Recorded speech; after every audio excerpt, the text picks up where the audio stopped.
دا د فایدې دپاره یاده کړئ په پردو زنانو باندې سلام اچول دا جایز دي سلام اچول اوس خو دغه زنانې چې کوم په رشته کې راځي او زی راځي منکر او دغه خو د فتنې یره پکې نه اکثر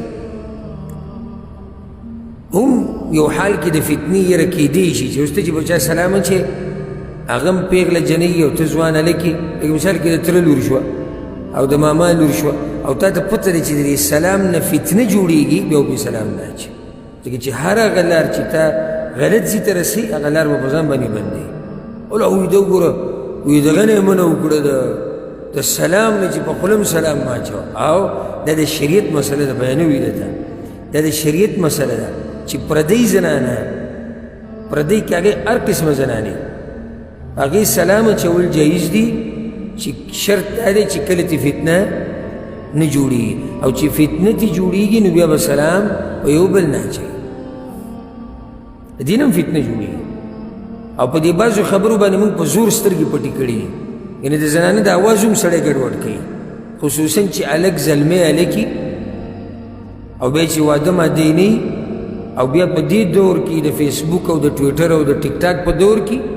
او جنۍ پیغله جنۍ یې د دوی دا غږ هم د یو بل دپاره فتنه جوړېږي د دوی دا خبرې هم د یو بل دپاره فتنه جوړېږي ولې د هلکان د جنکو د اواز نه خوند نه دي اخلي تې د جنکۍ د هلک د اواز نه خوند نه دي اخلي تې خوند دلته چې فتنه جوړېږي د دې اواز نه نو بلکل دا سلام اچول پکار نه دی دوی دپاره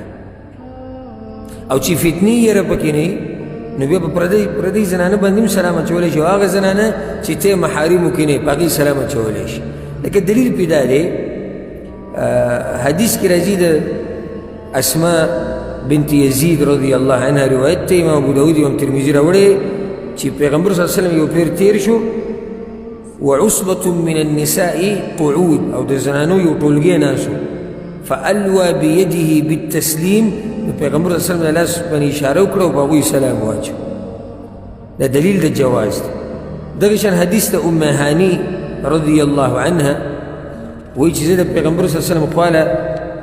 په هغه ورځ ورغلم په کوم ورځ چې مکه فتح کړې وه پیغمبر صلی الله علیه وسلم وی غسل یې کو او د فاطمې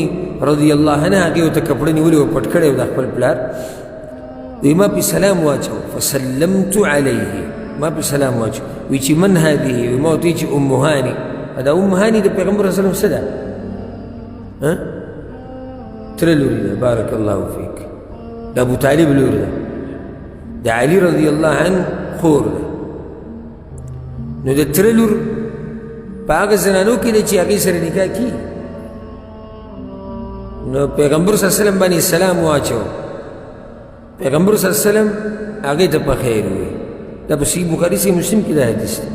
حدیث د سهل بن سعد رضی الله عنه امام بخاري راوړی سهل وی و یو بوډۍ وه په مدینه کې فاذا صلینا الجمعه موږ چې به کله د جمعې لمونځ وکړو انصرفنا ونسلم علیها د جمعې د لمانځه نه بعد موږ د هغې خوا له تو چې سلام پرې واچو فتنې یره پکې نشته سلام یې پرې واچو هېڅ خبره نه حدیث د عایشه رضی الله عنها په صحیح بخاري کې دا حدیث دی او صحیح مسلم کې مشتی چې پیغمبر صلی الله علیه وسلم ماته وی عایشه وی یا عایشه ای عایشه هذا جبریل یقرأ علیک السلام دا جبریل دی پتا باندې سلام اچوي نو هغې ورته څه ووي وعلیه السلام ورحمة الله هغې بیا هم سلام واچوه سلام جواب یې ورکړو او جبریل علیه السلام به د سړي په شکل کې راتلو جبریل علیہ السلام به د پیغمبر صلی الله علیه وسلم خواله چې راتلو اکثر به په کوم شکل کې و د سړي په شکل کې و صحابه کرام به اکثر خبر هم نه چې دا جبریل دی امام بخاري رحمه الله ګوره امام بخاري رحمه الله که څوک چې دا مسله ته د ځان نه راوویسته چې فتنه تې جوړېږي او که نه جوړېږي امام بخاري رحمه الله دا حدیث او د دې نه مخکې چې دا حدیث کم تیر شو د سهل دا دواړې راوړي دي او په دې باندې باب یې ښودی دی